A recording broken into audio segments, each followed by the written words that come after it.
കായംകുളം BRCയുടെ ആഭിമുഖ്യത്തിൽ ഭിന്നശേഷി കുട്ടികളുടെ ക്രിസ്തുമസ് ആഘോഷം സംഘടിപ്പിച്ചു. റെഡ് വെൽവെറ്റ് 2024 എന്ന പേരിൽ നടത്തിയ പരിപാടി കായംകുളം നഗരസഭ വിദ്യാഭ്യാസ standing committee chairperson Shamila Animon ഉദ്ഘാടനം ചെയ്തു.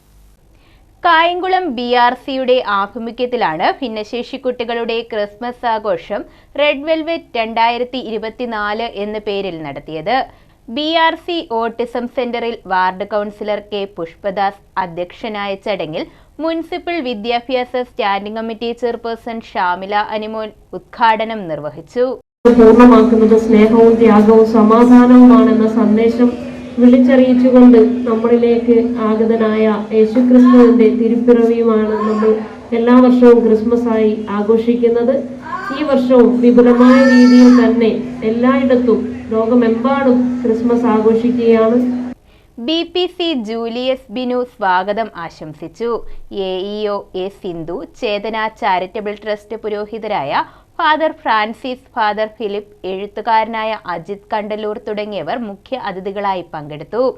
ലോകമെമ്പാടും ക്രിസ്മസ് ആഘോഷിക്കുന്നുണ്ട്. വ്യത്യസ്തങ്ങളായിട്ടുള്ള പരിപാടികളിലൂടെ വളരെ ആഡംബരത്തോടുകൂടി അല്ലെങ്കിൽ ആർഭാടത്തോടുകൂടി. അതിലൊക്കെ ഈ ഒരു ആഘോഷത്തെ എന്താണ് വ്യത്യസ്തമാക്കുന്നത് എന്ന് ചോദിച്ചാൽ ഞാൻ പറയും, ഇവിടെയാണ് യഥാർത്ഥത്തിൽ ക്രിസ്തു ജന്മം കൊണ്ട പുൽക്കൂട് നമുക്ക് കാണാനായിട്ട് സാധിക്കുന്നത്. Staff secretary V. Anil Bose, ട്രെയിനർമാരായ Naufeera, Gayathri, special educator Sudharma Raghu, special educator Sheeba V തുടങ്ങിയവർ പങ്കെടുത്തു. ചേതനയിലെ അംഗങ്ങൾ കരോൾ ഗാനം അവതരിപ്പിച്ചു. തുടർന്ന് കുട്ടികളുടെയും അധ്യാപകരുടെയും രക്ഷകർത്താക്കളുടെയും കലാപരിപാടികളും അരങ്ങേറി.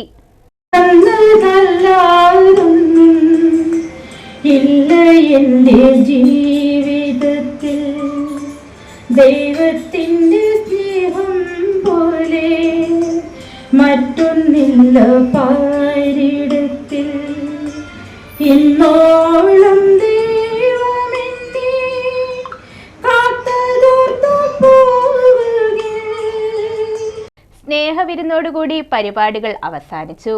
News bureau, Kayamkulam.